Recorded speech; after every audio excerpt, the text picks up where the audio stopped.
Église en Mayenne.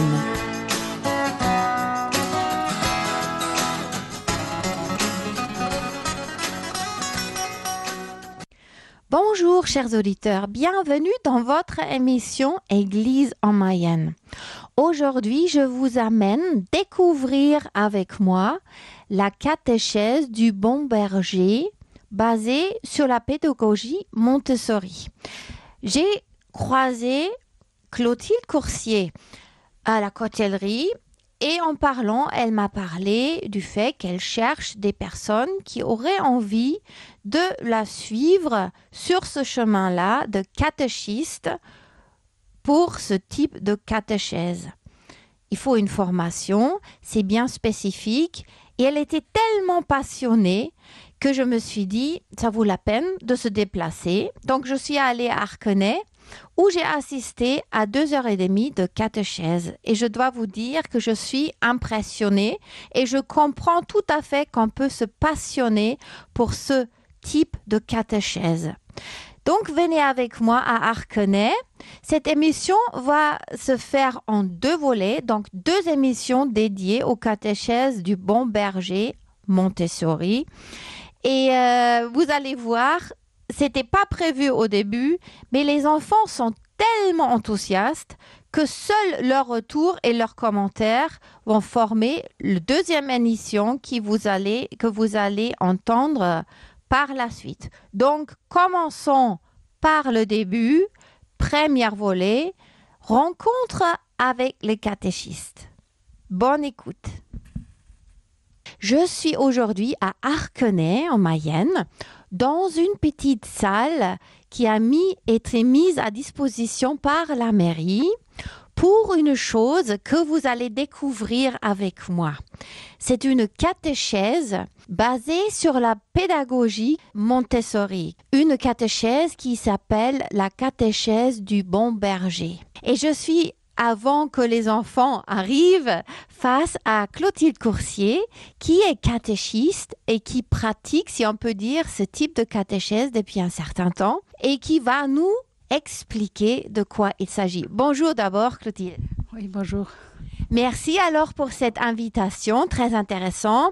J'ai essayé de trouver déjà des informations sur ce type de catéchèse. Je viens de dire basée sur la pédagogie de Montessori. Ça veut dire que c'est une approche très concrète de la foi, de l'amour de Dieu, de l'amour du Christ pour nous. C'est pourquoi bon berger. Oui, alors c'est la catéchèse du bon berger parce qu'effectivement, la parabole du bon berger est centrale pour cette catéchèse. Cette catéchèse qui permet aux enfants de tomber amoureux de Jésus, le bon berger, qui s'occupe de ses brebis. Et ce qu'on sait de la pédagogie de Montessori, sans aller trop en profondeur, c'est que ça fait appel à tous les sens et ça donne une place spéciale à l'enfant.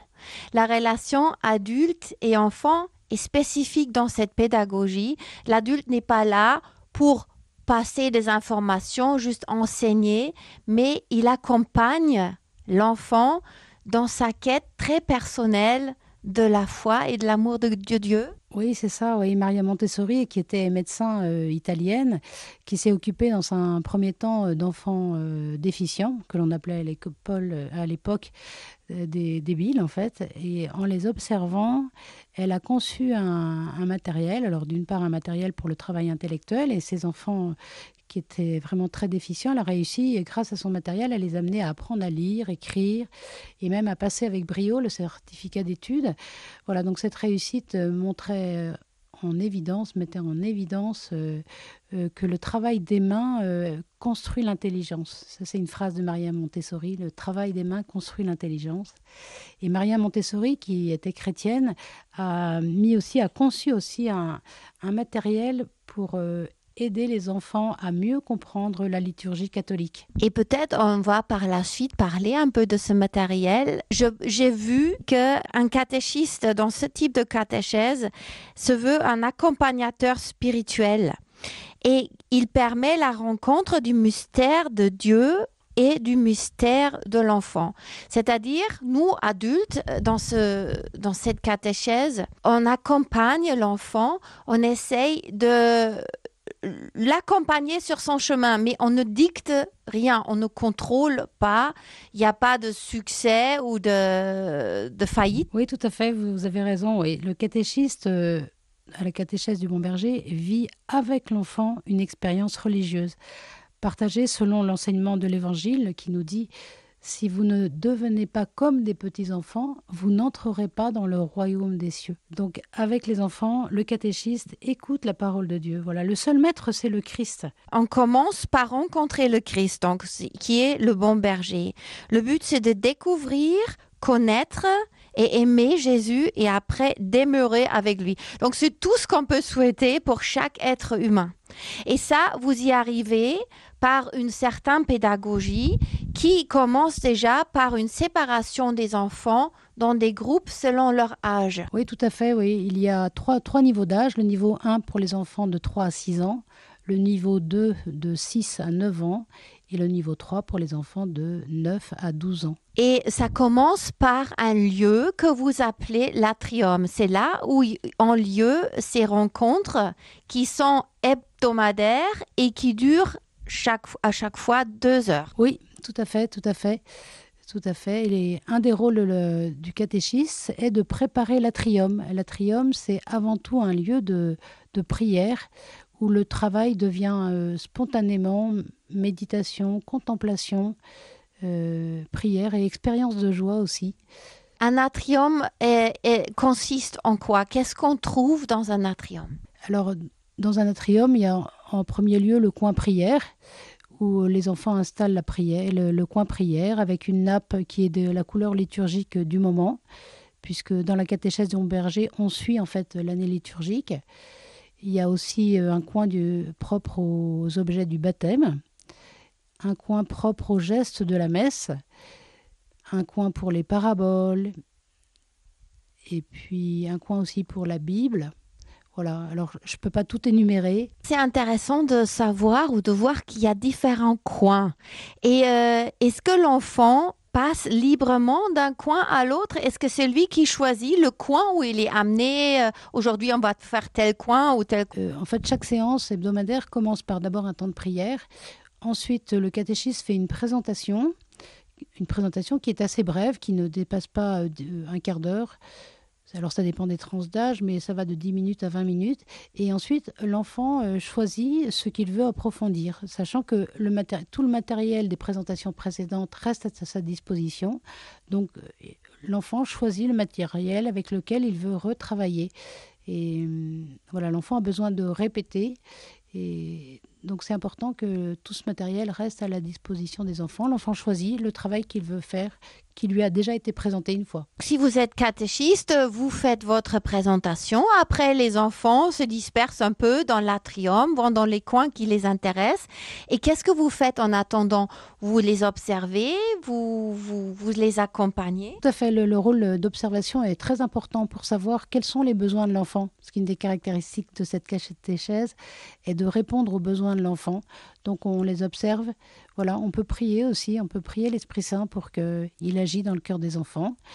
Et puis on répond aux questions des enfants, éventuellement les enfants qui ont besoin d'un accompagnement, ou on peut aussi éventuellement prendre un enfant à part pour lui faire une présentation à lui s'il n'était pas là, ou quelquefois on est amené à diviser le groupe en deux, donc on peut aussi être dans un autre groupe. Oui. Donc, vous attendez de voir les besoins de l'enfant qui s'exprime? Oui, c'est ça, tout à fait, tout à fait. Il y a un rôle d'observation très important, oui. Maintenant, j'aimerais bien que vous nous expliquiez un peu plus ce que c'est ce matériel qu'on peut trouver dans les différents coins. Alors, le matériel que nous utilisons, d'abord, est fabriqué par le catéchiste lui-même, fabriqué à la main pour que le catéchiste s'imprègne aussi profondément du contenu et puis pour se mettre aussi au rythme de l'enfant. Alors, ce matériel que nous utilisons permet aux enfants une approche concrète, visuelle, sensorielle même, et pas seulement intellectuelle, tout en ayant entendu les textes de la Bible. Voilà, le matériel, c'est sur support permettent une connaissance intégrale. Vous m'avez montré, avant de commencer notre enregistrement, la Bible qui est présentée dans une sorte de petite étagère et chaque livre de la Bible est représenté par une petite planche en bois. Toutes les planches ont la même grosseur, la même épaisseur, mais pas la même hauteur. Selon les pages, le nombre de pages de chaque livre, un livre est plus ou moins haute. Donc, on voit déjà la différence de taille. Et après, il y a des différentes couleurs aussi. Est-ce que vous pouvez nous expliquer un peu? Oui, voilà, il y a deux couleurs en fait dans ces livres de la Bible qui sont sur l'étagère, représentés par effectivement une planche de bois. Il y a le rouge pour les livres de l'Ancien Testament et le vert pour les livres du Nouveau Testament. Donc je vous disais tout à l'heure, c'est une catéchèse visuelle. Voilà, donc effectivement là, ça saute aux yeux que la Bible a deux parties. Et puis chaque livre de la Bible est représenté par une petite planchette un peu épaisse. Donc les enfants voient que la Bible est vraiment une bibliothèque, ce n'est pas seulement un livre. Et lorsque l'on montre la Bible aux enfants, alors ça c'est pour les enfants de niveau 2, quand ils ont 7 ans, on commence d'abord par un grand récit, le récit de comment c'est que s'est constituée la Bible, comment elle a d'abord vécu comme une parole vivante d'abord, et puis elle a été transmise et puis écrite d'abord le Pentateuque, que les Juifs appellent la Torah. Voilà, puis alors donc les enfants ont sous les yeux le Pentateuque, les 5 premiers livres de la Bible. Ensuite ils ont les livres historiques, puis les livres poétiques. Ils voient le livre des psaumes, qui est un des livres le plus haut dans la bibliothèque. Donc ils voient que c'est un livre qui est plus épais dans la Bible qui est en papier. Voilà, ils voient aussi les livres prophétiques. Voilà pour l'Ancien Testament. Et puis les évangiles, donc qui sont séparés les actes des apôtres, qui sont séparés eux-mêmes des lettres, et puis l'Apocalypse. Voilà, c'est donc un matériel très concret qui permet une approche visuelle. Et les enfants aiment toucher chacun de ces livres. C'est vraiment ce que je disais tout à l'heure, une catéchèse qui permet une connaissance intégrale en fait. Vous avez aussi mentionné le fait que les enfants sont groupés selon des tranches d'âge. Quelles sont les tranches d'âge et quels sont les objectifs, si on peut dire, pour chaque tranche d'âge? Alors, on tient compte des besoins de chaque tranche d'âge. Pour la tranche pour les enfants du niveau 1, qui est où ils sont à un âge où l'esprit est absorbant. Là, on a des séances qui sont d'abord assez courtes. Enfin, les séances sont un peu plus courtes, mais la présentation en elle-même est un peu plus courte. Elle ne dépasse pas 10 minutes. Le catéchiste parle très lentement, avec des gestes très précis, lents également. Et le catéchiste ne parle pas en même temps qu'il fait le geste, de sorte que l'enfant voit avec les yeux, il absorbe avec tout ce qu'il voit. Et donc on évite aussi tout geste parasite. Et c'est la tranche d'âge de 3 à 6 ans. Voilà, c'est ça. Et pour l'âge de 6 à 9 ans, alors l'enfant atteint son second plan de développement par un esprit raisonnant. C'est un âge où il a une grande curiosité intellectuelle, il a une soif de connaissance, il aime être en groupe aussi. Il a également un sens aigu de la justice et de l'équité. Il aime aussi les grands récits. Donc c'est un âge où on voit par exemple l'immensité du royaume de Dieu avec les 3 moments, la création, la rédemption, la parousie. Et là, on a un matériel très adapté. Peut-être vous pouvez nous parler de ce matériel. Je l'ai vu tout à l'heure et c'est très intéressant, ce ruban. Oui, voilà, pour représenter l'immensité du royaume de Dieu. Alors d'abord, on a un récit où on explique la création, la rédemption, la parousie. Puis ensuite, on a donc ce grand ruban qui fait 30 mètres et qui est un ruban rayé. Et on précise aux enfants que chaque rayure, qui fait 1 millimètre, représente 1000 ans dans l'histoire du royaume de Dieu. Et au fur et à mesure que l'on défile le ruban, les enfants constatent, voient l'immensité du royaume de Dieu, où on voit d'abord la création, donc la création du monde minéral. D'abord, on parle des galaxies, des planètes, des étoiles. Et Et ce ruban qui est d'une couleur marron pour la création du monde minéral se déroule. On a un peu l'impression d'un moment très long, puisque je rappelle que le ruban en entier fait 30 mètres, donc c'est très long de le dérouler. Et puis on arrive sur la création du monde animal, enfin vivant, pardon, de l'apparition de la vie. Alors d'abord par le monde végétal et puis le monde animal. Là, le ruban devient bleu pour l'apparition de la vie. Et sur ce ruban bleu, au moment de l'apparition de l'homme, qui arrive très très longtemps après le déroulement, donc les enfants, encore une fois, constatent que l'homme est arrivé très longtemps après dans l'histoire de la création. Alors, au moment de l'apparition de l'homme, il y a un petit bonhomme qui est brodé sur le ruban. Et puis on continue à défiler, on arrive à la naissance de Jésus, qui a eu lieu il y a donc 2000 ans. Donc 2000 ans, si vous voulez, ça se représente par 2 mm, puisque 1 millimètre représente 1000 ans. Donc 2 millimètres de ruban jaune pour la naissance de Jésus, sa mort et sa résurrection, donc que l'on appelle la rédemption, en fait, ce cadeau que Jésus nous fait par sa mort et sa résurrection, le cadeau de la vie éternelle que Jésus nous fait. Puis ensuite, alors après ce petit morceau de ruban qui fait 2 millimètres, il y a un ruban blanc qui, alors là, du coup, est sans rayures, puisque c'est l'aujourd'hui, qui représente aussi notre page blanche que nous avons à écrire dans l'histoire du royaume de Dieu. Le royaume de Dieu est déjà venu, mais il reste encore à venir.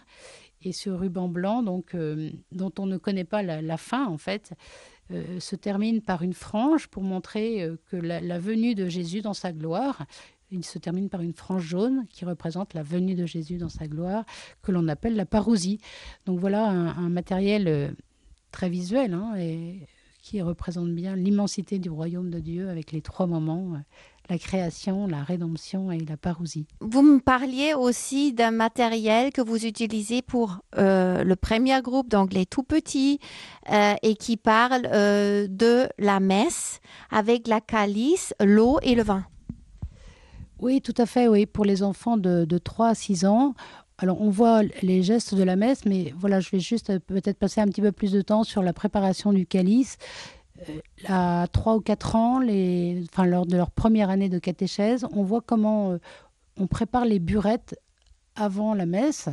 Donc là, on montre à l'enfant comment on verse de la petite carafe de vin, on verse un peu de vin dans la burette de vin. L'enfant peut sentir le vin, sent le vin.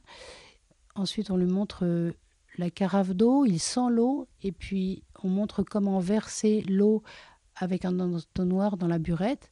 Voilà, la première année, l'enfant apprend à préparer les burettes, et encore une fois, le matériel est à sa disposition, il peut le réutiliser, et c'est quelque chose qu'ils aiment bien. Et puis alors la deuxième année du niveau 1, on voit comment le prêtre prépare le calice.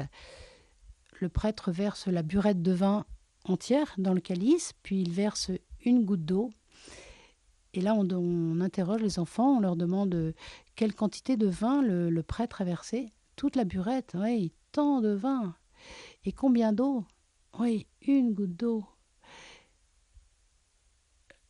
On explique que le vin représente Jésus lui-même et que la goutte d'eau représente nous, les êtres humains. Et on rappelle tant de vin, Jésus, tant de vin. Et puis ensuite, on pose la question, mais est-ce qu'on peut séparer l'eau et le vin maintenant? Je me demande bien ce que ce geste veut dire. Voilà, en fait, c'est une catéchèse qui n'apporte pas des réponses toutes faites. C'est une catéchèse aussi qui éduque au questionnement. Parce que dans le domaine de la foi, en fait, on n'a pas de réponse toute faite. On est devant un mystère, c'est-à-dire quelque chose de très beau, de magnifique, de splendide, qu'on n'a jamais fini de découvrir. Voilà, donc on éduque au questionnement.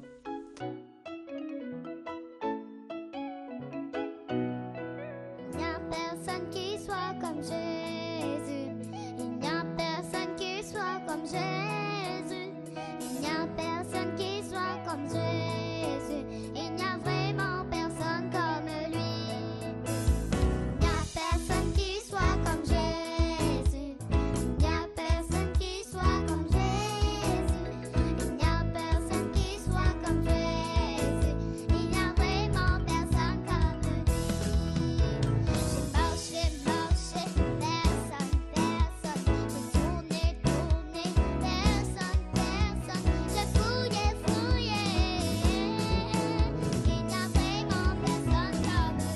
Je vous rappelle, chers auditeurs, que je suis avec Clotilde Coursier à Arquenay, où elle pratique la catéchèse du bon berger basée sur la pédagogie Montessori. Donc, nous avons déjà vu pas mal de choses. Quelque chose que j'ai remarqué, 2 choses dont il faudrait peut-être parler aussi. Vous avez dit dans la première année, les enfants apprennent à voir, il y a du vin, il y a de l'eau, plus de vin que de l'eau dans la calice. Dans la deuxième année, on va encore un peu plus loin. C'est ce que on appelle une spirale, une pédagogie en spirale. Ça veut dire on ne traite pas un sujet et après on passe à autre chose, mais les choses qu'on a vues dans un premier temps reviennent dans un deuxième temps et sont approfondies. Oui, tout à fait, voilà. C'est vrai. Et au niveau 2, on reprend aussi la messe aussi, mais encore avec un autre matériel, parce que les enfants ont besoin de répéter, mais en même temps, ils n'aiment pas répéter. Donc, en fait, on change le matériel et on aborde le sujet en approfondissant. C'est encore vrai aussi au niveau 3. On reprend aussi les sujets. On en aborde d'autres également, mais voilà, c'est effectivement une pédagogie en spirale, oui. Et quand vous avez donné cet exemple, quand on pose des questions, je me demande qu'est-ce que ça veut dire. Donc, on attend une réponse de la part de l'enfant éventuellement.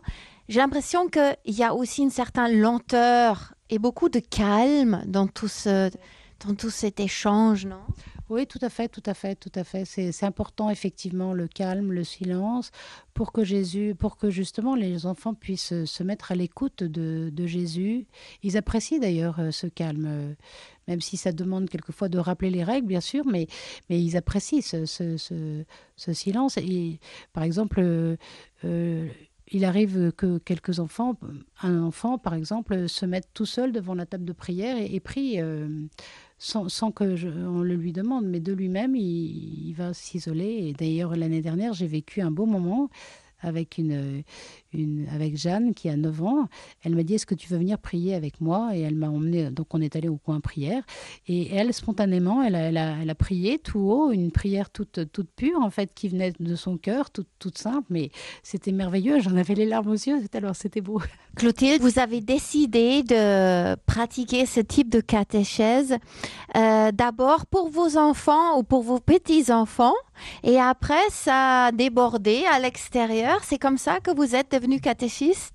Oui, tout à fait, oui. On m'a demandé d'abord de venir être assistante dans un atrium à Laval, et puis je suis tombée amoureuse de la catéchèse, et je me suis formée pour mes petits-enfants, et puis ensuite, j'ai eu l'opportunité de faire cette catéchèse chez moi à des enfants du village qui sont venus régulièrement pendant plusieurs années. Et puis l'année dernière, notre curé, le père Franck Viel, m'a demandé ce que j'intègre l'équipe de catéchistes de la paroisse.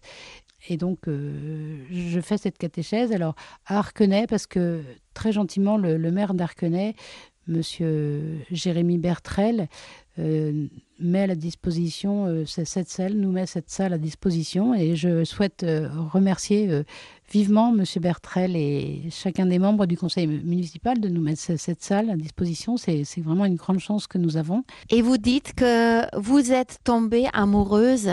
Qu'est-ce qui vous a attiré quand vous avez vu cette catéchèse? C'est vraiment une catéchèse qui permet à l'enfant d'aimer Jésus, de connaître Jésus, d'aimer Jésus, d'établir une relation avec lui, une relation personnelle, oui, et en église en même temps, oui. Merci beaucoup, Clotilde. Je crois qu'on va s'arrêter là parce qu'il faut laisser un peu de temps pour les enfants. Ils vont arriver bientôt, ils vont passer 2 heures et à la fin de la catéchèse, on va voir ce qu'ils ont à dire. Voilà, très bien. Alors bien sûr, on n'a pas pu aborder tous les sujets, bien sûr, qui est propre à la catéchèse du Bon Berger. N'hésitez pas, chers auditeurs, à me contacter si vous le souhaitez pour une rencontre ou pour si vous avez des enfants qui veulent suivre cette catéchèse ou même si vous voulez être catéchiste, n'hésitez pas à me contacter au 06 15 27 54 59. Je serai très contente de vous rencontrer. Chers auditeurs, si cette émission vous a plu, si vous êtes intéressés de savoir encore plus sur la catéchèse du Bon Berger, basée sur la pédagogie de Montessori, suivez-nous et restez fidèles. On se revoit, on se re-entend la semaine prochaine pour la suite où vous allez entendre les enfants qui vont s'exprimer plus que prévu. Du coup, toute une émission avec les enfants qui ont suivi cette catéchèse. Je vous dis à la semaine prochaine. Que Dieu vous bénisse.